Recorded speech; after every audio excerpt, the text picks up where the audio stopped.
Pra t'i rrëzohen akuzat më të rënda nga vetë shteti për t'i hequr dënimin e përjetshëm, sepse në Shtetet e Bashkuara me ato akuzat të trafikut siç kishte në vitin 2008, ky person mund të merrte mbi 50 vjet burg ose me dënim të përjetshëm, sepse ka raste të tjera të ngjashme ku janë trajtuar kështu.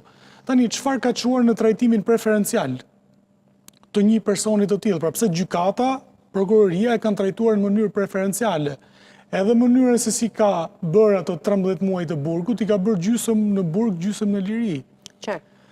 Çfarë do të thotë? Kjo do të thotë që struktura shumë të fuqishme të shtetit, brenda një shteti institucional si Amerika, kanë bërë të mundur që një person i tillë të mos dënohet aq sa duhet të dënohej, por ta kalonte me 13 muaj.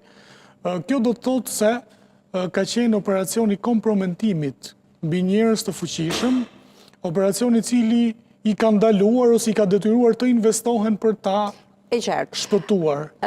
Ka patjetër që aty ka emra shumë të fuqishëm.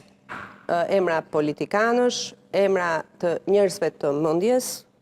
Jam habitur kur kam lexuar emra dietarësh, ndoshta janë aty dhe rastësisht. Pra ky ishte një pikë kontakti sociale, le të themi. Se tani ka fluks informacioni, cili do mund të hyjë dhe unë do t'rregoj se si mund të hyjë dhe cili do mund të shohë fajlet nëse nuk ka se ç'bën. Por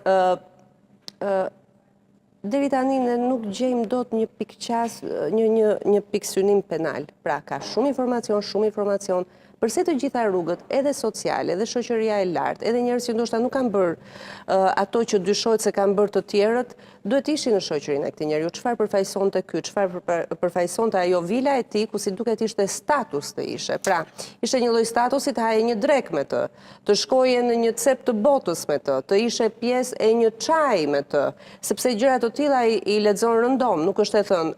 Njerëz që dërgojnë projekte të caktuara për të marrë opinionet e tij, për të kontaktuar me njerëz të fuqishëm që nuk kanë mundësi për t'i takuar direkt, por përmes ishte lehtësisht të aksesueshëm.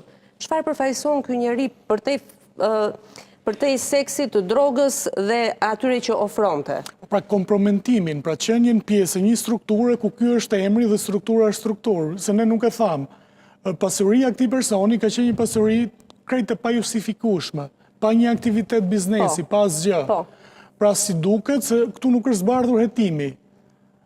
Njerëzit vetë kanë ditur se duhet shkojnë te ky, siç e di që për nxjerr diçka në X hipotek duhet shkosh te sekseri. Pra një lloj sekseri i elitave politike. Pra njerëzit vetë kanë ditur që duhet shkuar tek ky person. Pra ka qenë një informacion informal, që e forcon më shumë argumentin e kompromentimit në radhë të parë, sepse nëpërmjet kompromentimit ndërtohen pastaj dhe marrëdhënie të tjera, aqër sa të ngjisës shkallët, por nuk është individ. Dhe nuk ka si tjetë individ. Dhe mënyra se si u përshkruat vdekjen e tij tregon që nuk është individ. Nëse kamera të ndalohet 2 minuta në korridor, tregon që nuk është individ. Pra njerëz të cilët mundën ta fikin kamerën e burgut, kanë shkuar dhe e kanë eliminuar, nëse i rrim këtij skenari. Pra është Trump e përdor ndoshta pak në mënyrë abuzive atë çështjen e deep state-it,